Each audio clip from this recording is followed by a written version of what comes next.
What is an NBA bust? This is a question that is different from person to person. There are always conversations about, is this player a bust? Is that player a bust? And the thing is, there's no set criteria.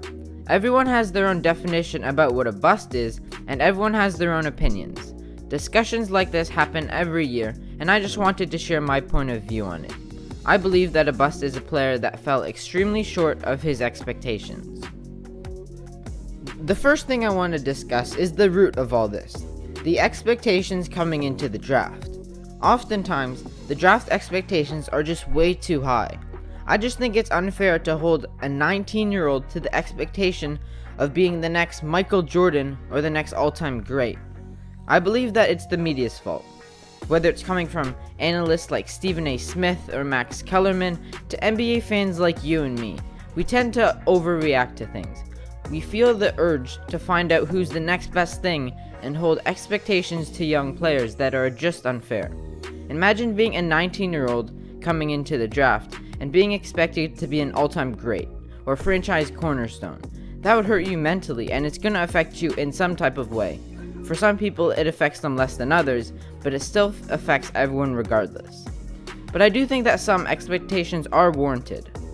Only 25% of number 1 draft picks make an All-NBA first team, and only 50% make an All-Star team.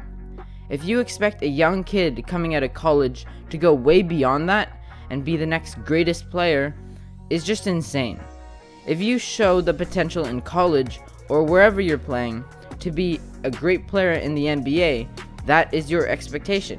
Not to be the next best player, but to be an all-star in the first few seasons and to be at least a second option on a championship level team. I think that's a fair expectation. If you are chosen in the top 3 or 5 picks in the draft, teams want you on their team.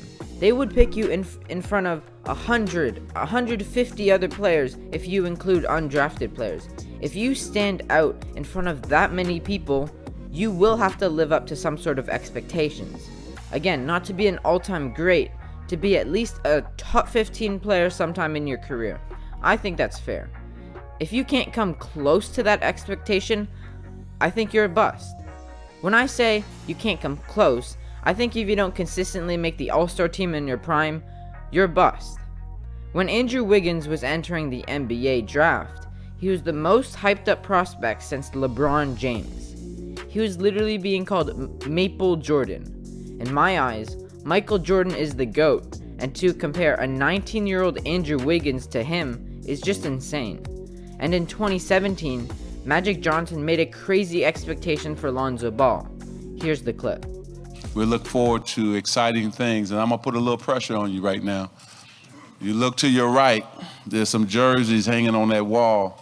We expect a Ball jersey hanging up there one day, all right? All right, good. Even though most people weren't expecting Lonzo's jersey to go up in the Lakers' rafters, they were still expecting greatness. But in Wiggins' case, is he a bust? Yeah, I think he is. Does that mean he's a bad player? No, not at all. He had so much hype coming into the NBA, and he fell incredibly short to them. On the Timberwolves, Andrew Wiggins was almost a 20-point per game scorer, and that was pretty much his role, to score the ball.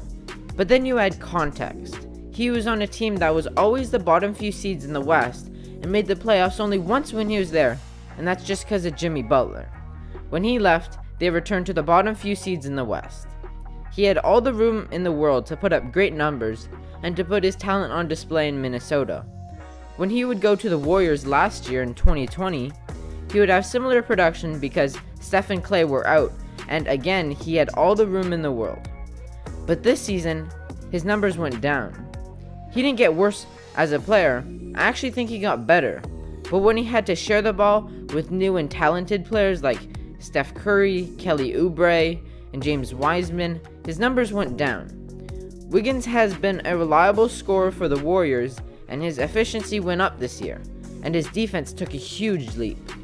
He will always be a great player to have on your team, and I don't really want to call him a role player, because that's just disrespectful, but I think of him like one of the best role players you can have.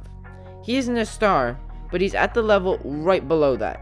He is a great player, but he simply didn't live up to his hype coming into the draft. I think he's a bust. And another recent player that was so hyped coming into the draft that I kind of touched on earlier, Lonzo Ball. But before I talk about him, I quickly want to talk about the one player drafted before him, Markelle Fultz. It's fair to say that he didn't live up to his expectations at all, but I don't think he's a bust. He kept fighting injuries, and there's not much he could do about that. He is injured right now, and I hope he turns it around and has a great career. I really do. It's honestly sad to see someone with all this talent just fighting injuries for so long, and that's why I don't think he's a bust, because that is something he can't control. But back to Lonzo. I think he's a bust too. He had a lot of pressure coming into the draft, whether that's from his father, all-time greats, or the media. It was almost impossible for him to live up to all that. And my definition of a bust isn't just failing to live up to expectations, but Lonzo didn't even come close yet. He has been slowly getting better every year, whether it's his shooting, but he hasn't reached much success so far. Don't get me wrong, he's still a pretty solid player. He can defend well, he's a great playmaker, he can rebound, and has been getting better with his shot, but he hasn't lived up to his hype. He was picked second overall over so many other players like Jason Tatum, De'Aaron Fox, Donovan Mitchell, and Bam Adebayo. You look at how talented the 2017 draft class was, but then you see Lonzo picked second overall. He was also in the spotlight, which creates a whole lot of pressure. He has to perform on national television, he's in Hollywood, LA, plays for the Lakers, which is one of the most successful franchises, not only in NBA history, but in sports history, and on top of all that, the expectations that come with it. It's terrible pressure for a player under 20 years old, but that's not an excuse. It's a very harsh thing to say, but it's the truth. But the thing is, just because I'm saying Lonzo is a bust now, he doesn't have to be a bust forever. He could simply take a lot longer to reach his full potential. And that goes with Andrew Wiggins and everyone else. If Lonzo has a breakup year next season, putting up 25, 10, and 10 on great efficiency and continues that for the rest of his career, and is a great second option on a championship team, he's not a bust. That's the great thing about it. These labels don't have to stay forever. Players can come into the NBA with all this hype and massively underperform, but as long as they put the work in and truly want to make it up to themselves, their team, and to prove everyone that they aren't a bust anymore, they can do that. They can do that. But that's my thoughts on NBA busts. Again, my definition of a bust is a player that falls extremely short of their expectations. But I want to hear what your stance is on this topic. Leave your opinions on what a bust is in the comments. I hope you enjoyed today's video. Subscribe for future basketball content, and thank you for watching.